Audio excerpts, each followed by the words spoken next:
Listen up, Rangers. Welcome to the Geek Chest. My name's Steve. Wait. My name's Arnes. And today in this unimportant review, we got the Playmates Godzilla X-Con. Whoa. These guys are unimportant? What did they ever do to you? They're just Playmates, man. What? They were $9.99. Hey, oh my God! You paid $9.99 for the bootleg figure. I'm just. All right, we'll get into that. But basic line, the Playmates comes out like freaking. We get a new one every week. It seems now. Oh, yeah. So, they know where they're making their money, and they're not stopping. Yeah. So we have the Godzilla X-Con, the new Empire real feel figures of Kong and Godzilla, and I'm gonna be honest, wasn't that excited to be buying these because God, how many of these Godzillas do I have right now? I have these all set aside for Casey. They all look the same. I'm never a fan of the Godzillas. Like the Toho stuff. In the 20s at least, Steve. Like the big and Toho stuff, okay. Kind of alright. But like all the legendary stuff in the $10 scale, haven't been a fan of really. Yeah. And he doesn't even come with the battle damage. Yeah, he does. He's just his entire body's the battle damage. Yeah, everything is battle damage. And the cons actually usually are surprisingly pretty good. I still can't get over that feeling on my fingers when you touch it. Yeah, we'll get into that. But because they're new Playmates figures, decided to grab them. And I'll be straight off the bat honest with you guys. I hate the foul fur, fox fur, like the fake fur, whatever you want to call this stuff. I hate the feel of it. I thought you said so. This review is already going to be a bit of a struggle for me because you got to touch it. I would touch that with a 40-foot pole. But anyways, these videos are unedited. Go up on our Patreon in advance. If you guys like to help support the channel, donate greatly. Would appreciate it. Thinking about setting up, you could do like if you want to see early, you could just pay do a tip and watch the video, or be able to watch the video. I might set that up too sometime in the near future, so look out for that if you don't want to pay a monthly fee. Again, just one way, just like hop over if you guys want to help out a bit. Maybe even like maybe put the PayPal in the description too. Yeah, probably. Just ways, tips kind of help support getting more figures and such for the video. Especially, I get a lot of people asking to pick up certain things, or we're getting certain things. It definitely would help out a lot with that, because then I'd be able just to buy random things that I have like no interest in, sort of like these. And but these are $10. I can live off $10. You know what? If we do get to that point where people do donate and we buy stuff that we don't want or don't want to keep, maybe at the end of a thing, we'll just give it away to somebody randomly on a channel. Yeah, I was gonna say it would be nice to go back to doing a few giveaways here and there. But anyways, for the packaging here, pretty much same as what we got with the rest of them, other than this is the Godzilla real feel box. Feels the Kong. It's a Kong.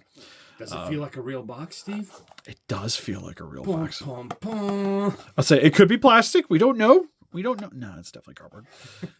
Got Godzilla Kong here. You got the crystals, lots of reds. Because I know they have some of the new packaging. Because Drown Viper and One Eye could sometimes be in the new like Monsterverse packaging. They're more generic line. And it shows on the back here some of the other guys with the Energize, Battle X, Drown Viper, Tiamat. So you've seen one box, you've seen all of them, honestly. Come on. Yeah, it shows you how to attach the tail. Think about which one on the bottom. And a QR code if you really want to scan it to see more toys. So anyways, first and foremost, they don't come with any accessories or any... no weapons or anything? No gimmicks. The figures are essentially the gimmick here. And with the Godzilla here, one thing that's kind of interesting is that the entire thing is made out of, it's like a hard rubber. Makes it feel heavy, honestly. Yeah, it's got a bit of weight to it. Kind of reminds me, if you guys have ever picked up a NECA Godzilla figure and the tail, it's pretty much the same material as what the tail is. Or if you ever bought like a Mexican bootleg Godzilla figure, this thing hard reminds me of those, like the Xenomorph Godzilla and the Predator Con figure we got a little while back. It's pretty much got the same like quality to it as those. And like I mentioned, almost feels kind of knockoffy. But it's got trademarks on the bottom, so we know it's legit. I bought it at a Target. God, I hope it's legit. It's just like, I don't know if... It feels like it came from a different factory, is what I'm saying. I think you got a little trick there, Steve. I think you bought the bootleg, legit bootleg. But, that all being said, I kind of dig this more than the other Legendary Godzilla still. Because it's got, like, again, it's got that heft to it. Like, this thing, in terms of cost, has to cost them more than what the other ones do. Plus, the one thing that I find kind of weird is that the detailing, I feel like, stands out a little bit better on this one than some of the other Godzillas. Oddly enough, though, because it's like the rubber here, I always thought, because usually the Godzilla's limbs are kind of done in the same material, so the detailing always stood out a little better to me. And the body always seemed kind of mute in the detail department, but it's still mute in the detail department, even with the change of materials. That's what kind of makes it kind of funny, you know? If you think about it. So it's a bit odd. But, like I mentioned, I still like the heft of this thing. The coloring on it's kind of interesting, too, with it being more of the browns. You get the, like, beige, airbrushing on the bottom here. You get some translucent reddish pink spikes, and then some more pink airbrushing at the top of the head and along the tail. Kind of wish they would be able to do the same thing here, and I almost wish that they would have done the tail in this same, whatever you want to call this, the same whatever that stuff is, yeah, translucent rubber that they used here. If they would have done the entire tail like that and actually brushed on the browns here for the tail, I think that would have looked really cool. And would help the transition. Same with the head. Because then you could have like just left the eyes alone instead of having to paint the eyes. Also got a little bit of paint in there too. Teeth are okay. Not the too crazy. Like in terms of the paint quality, it's pretty much the same as what you get with every other one. So nothing to really be too... I mean, I hate to say it, they did put effort into it a little bit. Yeah, at least it's got the attempt. It's just like, I hate the color difference between the sections here. Like this is... Even on the camera, this looks more red than anything, depending on the way the lighting's hitting it. And then it's like off like salmon pink on the tail region here. But the articulation is pretty much the same as the other ones. But it's kind of nice that you can flex it around. So for me, for kids, I feel like this gets a bit more play value. Because I can always be like, instead of just being the harder plastic. It's just so weird being able to flex this thing around. Like it feels like a knockoff, but more legit than the normal Playmates. Okay. We need tweezers for this one or gloves. It's like I have to mentally prepare myself. I should have grabbed gloves. That would have helped a lot, actually. You guys don't understand. It just feels weird on your fingers. Like, I don't know if it's my mental thing or what. I just don't like it. It's even like as a kid, I never enjoyed these kind of textures on figures because Splinter's the big one for the Playmates. I remember as a kid peeling off the fur off the Splinter so that I have to deal with it. Oh, I regret that nowadays, but back then. Also, the sucky thing about the fur is you can see it's already like attracting all my cat hair, and it's so hard to get off of this thing. So if you have animals, this is not the card for you. But you'll see here, it's got the little fuzzy bits all over. Oddly enough, I'm assuming it's just the way they had to attach the fur, but there is a seam line here on the arm going all the way around. Okay, just there. I thought it wrapped. Maybe that's just so it flexes? I don't know why that cuts there. It's weird. Make it go away. Is it supposed to be there? It's like purposely there. There's like a legit seam line. Like here, there's kind of just a mark on the fur. Is this supposed to be like battle damage or what? Is he looking for attention? Does he shop at the Hot Topic? Is that what's going on here? Life is depressing when you look like that, Steve. That's true. But one fun thing too is he still has the detailing for the armband and the gears on the side, but it's all covered by that fur. So you can even see here the strap on the forearm here is also covered in that same fake fur. Ugh. And again, just makes me just want to make it go over it and just remove these sections just so that it looks a little bit more legit. But honestly, it's probably a little bit too much more work than I really want to invest into it. It's also really black. Just get one of those soldering guns, and just smooth them out, Steve. Smelt all day. I just want to go at him like with a whittle knife. Just peel it.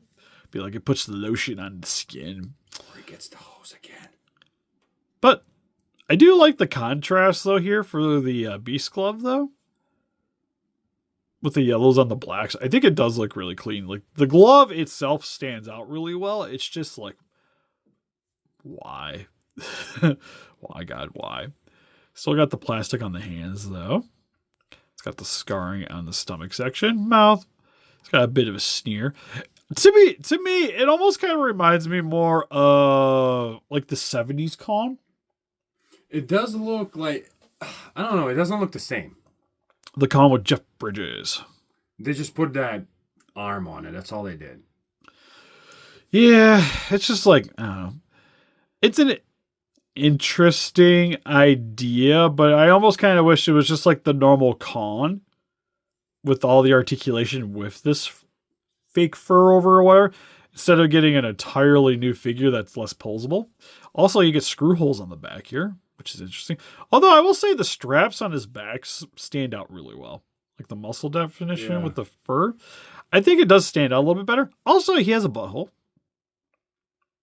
I don't want to know what you were doing, Steve. So, if that's your thing, this con can provide it. Get some restrictions on the bottom. Those that stream were looking at it like, why does he have a butthole? Who thought that was a good idea? Why does it, like, I know it's like, where would you want a butthole, you know? But all practicality, why isn't the screw hole like in the center of his back or something? Like, it's just conveniently in the almost correct spot. Makes me want to just like stick something there so he has like, it looks like he's turtling or something. I don't know. There's things you could do, Steve, for fun with this guy. There's things you could do. It's an odd one. It might be the thumbnail. It's just him just just steamer over top. Senpai. Notice me. All right.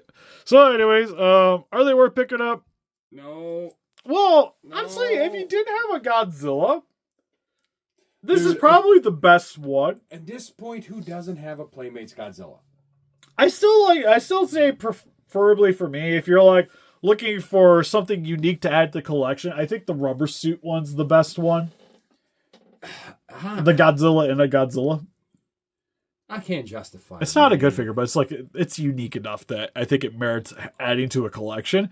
This is probably the next best. I like the Kong. Even though I don't like the feel of it, this is one you buy and keep it in a box hanging on your wall because, like you said, it kind of looks like the older Kong, you know? And I like that look. Well, and I feel like, oddly enough, this is probably more geared towards a collector. Yeah, just don't. Because as a kid, I want the one that I could play with, like the posable. I want one that's like posable, comes with things. You want the weapon he comes with, you know, the axe. Yeah, the axe. Him having the axe, being able to bend the arms like the punch. Like, this is like bare bones, like basic Bandai vinyl in terms of what it could do, but looks worse than a Bandai vinyl. So I don't know. I don't know if I could justify this. So for adults, Con's probably the superior one. Just a uniqueness on the shelf. This one I feel like is the best for actual buying for your kid. And then you don't have like the battle scar to randomly lose or whatever. All that stuff. And I think they'll probably get the most fun out of it. Well, adult collector, this would probably be, I would be more inclined to pick up like the rubber suit one. Yeah. Over this one here. But let us know in the comment section below what you guys think. Have you guys picked up these refill Godzilla Con figures? What's your favorite Playmates Con? Again, let us know in the comment section below. And you can help us defeat those kaijus by hitting that like button. Subscribe and cover Rage today. We also got Instagram, Patreon, TikTok, Facebook. Guys, like you both today, what you know, donate. Greatly would appreciate it. If you guys like to pick up some Godzilla X-Con collectibles for yourself, link in the description for Entertainment Earth. If you're already buying Godzilla figures, might as well help support the channel. Yeah. Always follow the link. Be great. Appreciate it. Anyways, we'll see you guys in the next one. Bye-bye. Bye-bye.